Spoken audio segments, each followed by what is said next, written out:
This is video 5 of the BattleZips-Noir series. Today we're going to be looking at the circuits and doing a line-by-line walkthrough. Um, Wrapping up the video, we will be exploring how they might change as the language develops and has more features. But let's go ahead and jump in today. So we'll go straight to the code. So looking at the BattleZips-Noir repository, as mentioned in the previous video, this is where we're going to have our circuits as well as smart contracts. And looking at the circuit directory, we have a shot subdirectory and a board subdirectory, each representing its own siloed Noir project. Here we've got our Acer files, we have proofs, and then we'll go ahead and jump into our board circuit first. We are taking in two different inputs. Input 1 is a hash of all ship positions, a Peterson hash passed in as a public field. And input 2 is the actual ship positions passed in as a field array of length 15. And obviously, to maintain the fairness of the game, we keep this as a private input because if the adversary were to learn the ship positions, then they could use this to their advantage. Real quick to explain why this is length 15. In order to understand where a ship is placed, we need to know three different values. One is the x coordinate, the other the y coordinate, and the last value thought of as the z value can be the orientation of the ship, whether it's oriented vertically or horizontally. These ships will always be passed in the same order. So the first ship will always be the carrier and the last ship will always be the cruiser because it'll go in descending order of length. And moving on, this next part of the circuit here is a length array of uint4 variables representing ship lengths, and it's just here for us to reference these ships as we loop through in the next few steps. But the next big piece of the circuit is we need to constrain ship ranges so that we know every ship falls within the correct board boundaries. So moving up to this function, this will take in 4 different inputs. The first input will be the length of the ship. Second will be x coordinate. Third will be y coordinate. And then fourth will be that orientation passed in a z. And what we first need to do is we need to ensure that the orientation value is 0 or 1. 0 will stand for horizontal orientation and 1 will stand for vertical. And obviously there is no orientation besides this in the 2D board, so we need to make sure this value always stays less than or equal to 1. Moving on from here, once we ensure it falls within this range, then if it is in the vertical orientation, we want to make sure that the y coordinate plus length does not exceed board boundaries, as well as the x coordinate is less than 10, because anything greater than 10 is going to be outside the board. One other important thing to know, as mentioned in the third video, negative numbers are not currently a concern in Noir. This might have to change going forward, but as of right now, we don't need to be concerned with any value below 0. So this range check is one way in the positive direction. The same here with the horizontal orientation. We just want to ensure that looking at where the ship is placed in the x coordinate, the length added to that doesn't exceed 10. And also that whatever y coordinate it's placed at, it falls within that valid range. Okay, so something I actually didn't mention yet is when we're talking about x and y coordinates, this is the placement of the head of the ship. So once we know the coordinates of the ship head, we can interpret based on the length of the ship and the orientation where the other coordinates are going to fall into. Definitely an important part.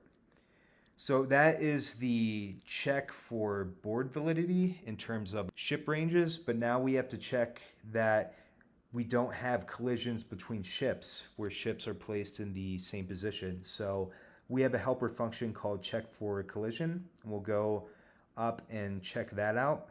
There are a few confusing parts of this function, but we'll make sure we dive into each part in depth. Starting off, this function takes 2 different inputs. It takes the length of all ships, that array we hard-coded in our main function, and then it takes one of the private inputs to the main function, or the private input to the main function ships, which represents all ship positions. Moving on, we have a variable called collisions, and this will represent whether a coordinate has had a collision or not. Then moving down to the ship chords mutable array, this is where we had to make a few design considerations. So number one, we initialize all values to 100, and this is because that all or the valid coordinates in the shipboard are 0 to 99. So we want to make sure this array is initialized to a value where we know a ship has not been placed there yet. It's not a valid coordinate. Once we do run into a ship, or once we do calculate the coordinates, and this array will be updated to represent those coordinates, and then be referenced to loop through later to make sure another ship is in place there. One thing you might be wondering is why it's length 25, and that's due to a limitation in Noir that comes to ranges in for loops. So as we can see here, we have two different for loops. This outer one represents the current ship we're on in the length array, and then this inner loop represents the current position of that ship as we loop through its entire length to calculate all the coordinates it occupies.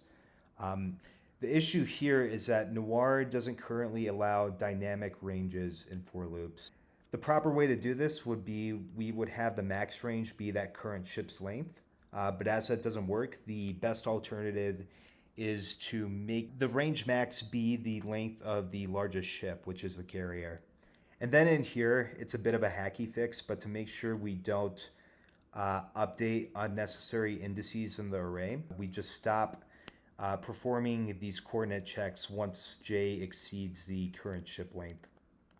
And definitely when Noir does support dynamic ranges, we'll go back and simplify this code, but as of right now, this is the best solution we could come up with.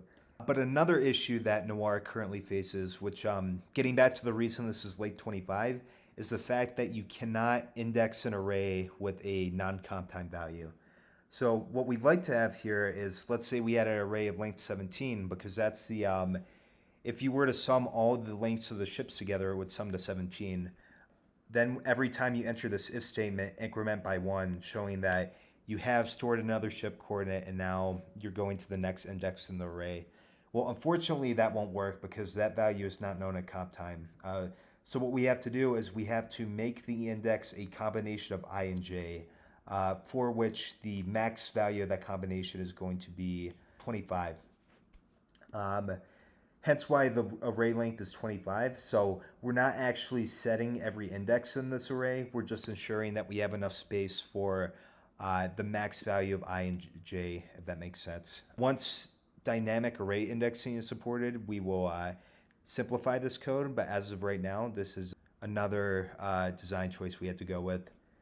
But actually looking at what's in this if statement, so when we check the current coordinate of where a ship is placed based on the position in that ship, we first initialize a mutable coordinate variable, calculate the index, and then we determine whether the ship is in the horizontal or vertical orientation. If it's in a vertical orientation, then we want to make sure we multiply j by 10 to represent the row we're on, because when we go down a row, that'll add 10 more to that current index. And then in the case of a horizontal value, it doesn't matter because we're just looking at a ship from left to right. We're going to increment by 1 to get to that next coordinate where the ship is placed. Going down here, we then calculate whether or not we've had a collision or not, and we have a helper function called hasShip for that. And here, what we're doing is we're passing in the current ship coordinate, and we're also passing in that coordinate array we initialized in the hasCollision function. And then the first step in this function is to initialize a collisions variable, and then we'll loop through the entirety of the ship coords array. And anytime we see that a coordinate in the array matches the coordinate passed in, then we'll increment. And then finally, after looping through the entirety of this array, we will return that collision value. Up here, we will then take that value returned from hasShip and increment it onto our collisions variable in this function. After that, we will update the ship chords array at this index and pass in that coordinate we calculated. We will then repeat this for all other positions in all ships, and following the execution of the loops, we will then constrain collisions equals 0, with any value above 0 indicating that there has been a collision and the board placement is not valid. So one thing to note before moving on is that looking at this hasShip function, each time it's called, we have to run through a loop of length 25 each time, which is inefficient. And considering that we have 17 different ship positions for which this will be called, that's going to be 17 times 25 times. Not the most efficient implementation, but again, this comes down to the current limitations with dynamic array indexing. What we could do as an alternative is we could initialize a field array of length 100 to represent a board. And every time we calculate a ship coordinate, we could access or use that coordinate as an index in the array and increment at that index. And once we increment a value and it ends up being 2, we know there'd be a ship collision, and then we could stop the loop execution right there and know that this is not a valid board placement. But as I mentioned, currently not possible, but something to consider for the future. Now moving on to the last step of the circuit, we calculate the hash of all ships within the Noir circuit and just confirm that it equals the hash that we passed in as a public input. To do this, we just use the standard Noir library and use the Peterson hash function, and that will output a computed hash of which is a array of length 2, and the hash we want to access is just that first value of the array, and we constrain the inputted hash equals the computed hash. But that wraps up the board circuit, so I think now we can move on to the shot circuit. The main function in this circuit takes in 4 different inputs. Starting off, we have a public field, which is just going to be a hash of all ship coordinates again. Moving on to hit, this is going to be a public U1 input, and this is just going to be a report on whether the shot is a hit or not. 1 will represent a hit, 0 will represent a miss. A field array of length 15, which is just going to be a private input of all ships again. And then the last input is going to be a public field array of length 2, and that's just going to be the shot with the array representing the x coordinate and the y coordinate. Moving on, this is going to be a hard-coded array of the lengths of ships again, like in the board circuit, just for when we loop through the ships. Then moving on to our first constraints, we want to ensure that the shot coordinates all fall within the valid board ranges, which is going to be any value less than 9 for each coordinate. Like in the board circuit, we want to ensure hash integrity, so we're going to compute the Peterson hash of all ships in the circuit and just confirm that it's equal to the hash that was passed in as a public input. And the last part of the circuit is just going to be checking whether or not our shot is a hit or not. So we have a helper function here called check for hit, and going up, it takes in 3 different inputs.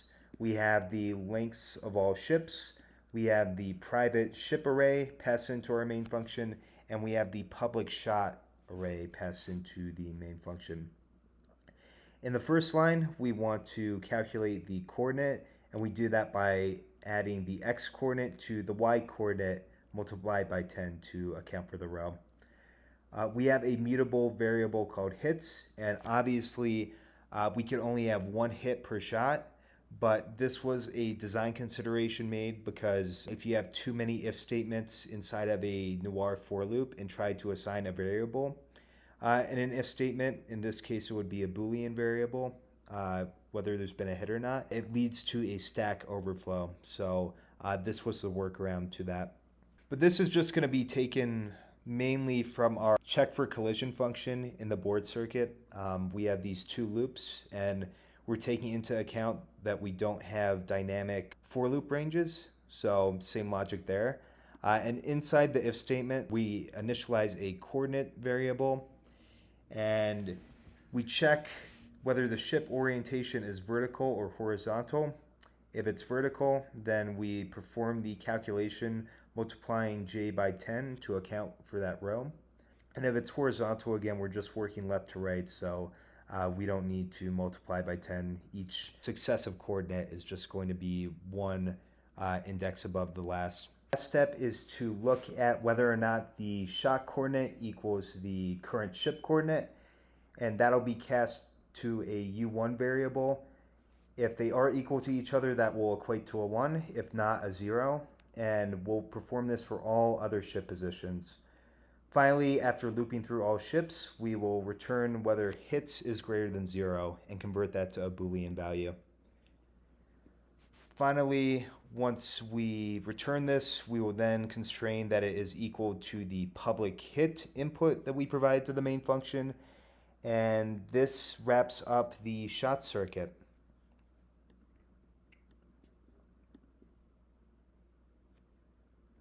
And that's it for this video. In the next one, we're going to explore the smart contracts.